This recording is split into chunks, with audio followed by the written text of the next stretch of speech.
Number 5. Last night, a friend rushed me out of the house to catch the opening act at a local bar's music night. After a few drinks, I realized my phone wasn't in my pocket. I checked the table we had been sitting at, the bar counter, the bathrooms, everywhere. After having no luck, I used my friend's phone to call mine. After 2 rings, someone answered. I heard a low, raspy giggle before they hung up. When I tried calling again, no one answered. Eventually, I gave it up as a lost cause and headed home. When I got back, I found my phone lying on my nightstand, right where I had left it. Bus driver, number 4. When I was a kid, I was always the last one picked up by the bus driver on the way to school. One day, I was waiting for the bus alone. When a bus with no kids on it pulled up, the driver smiled at me and told me to hop on.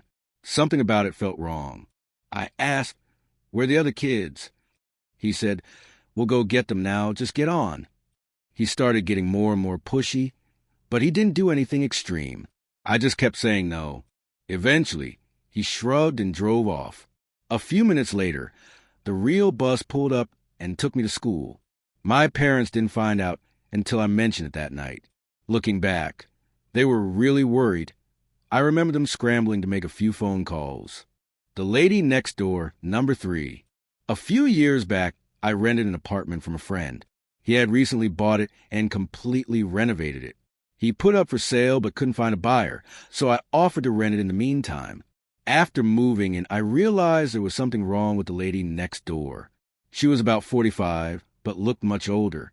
She would sit up all night listening to Christian radio shows and talking loudly to someone. It got to the point where I couldn't sleep, so I went over her place and asked her to keep it down. She opened the door, and I got a quick look inside. Her walls were covered with crosses painted in different colors, and with words like Jesus and angels scribbled everywhere. The windows were painted black, letting no light in at all. The place was damp with yellow-stained 50-year-old carpets, dog, __, and cockroaches everywhere. No dog, though. I asked her again to please keep it down. She just looked at me and shut the door, then turned the radio up even louder. The next night, my girlfriend was staying over.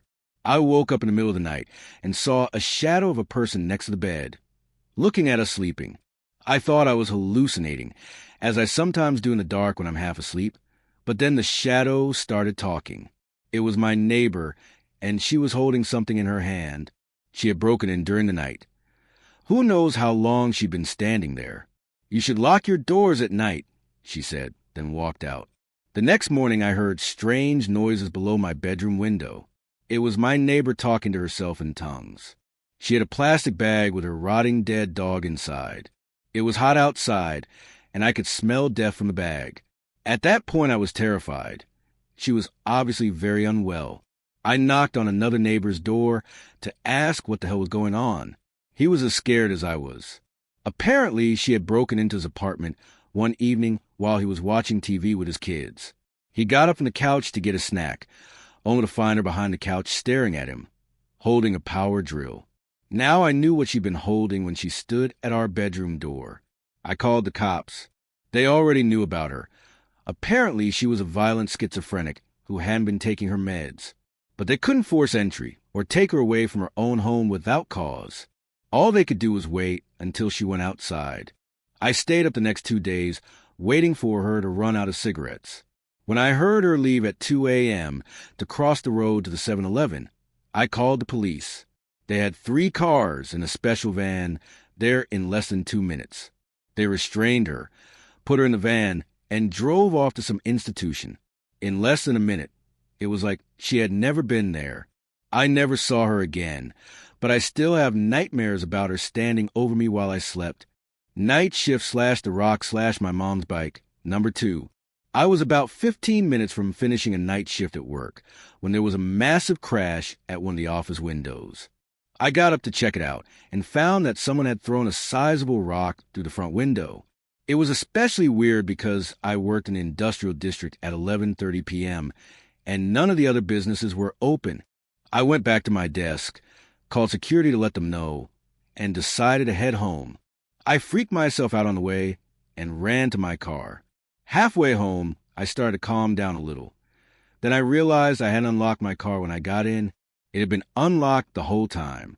I did a quick check with my hand in the back seat for any possible attackers. But there was nothing there.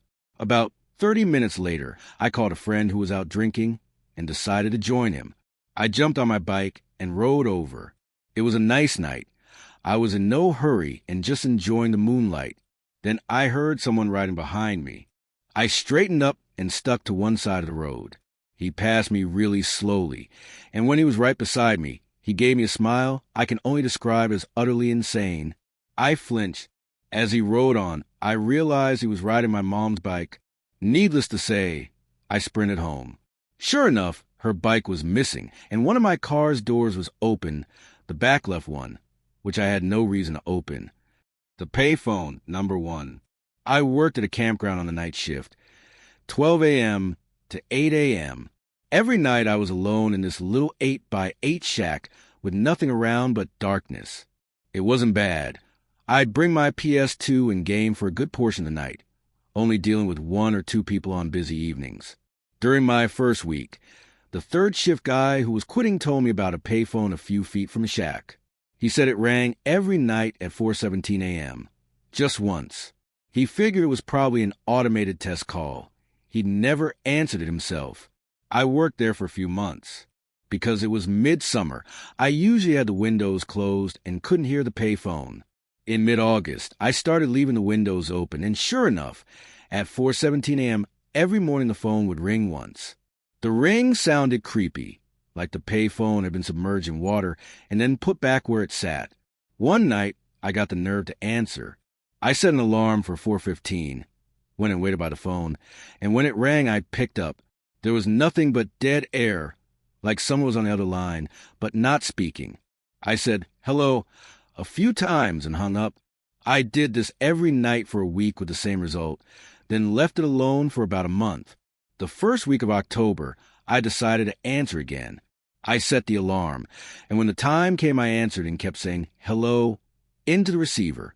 Then I heard a sound like someone inhaling through clenched teeth and a rough voice like it had gargled gravel. Spoke my full name, first, middle, and last. I'd never heard that voice before. My voice cut in my throat, and I hung up.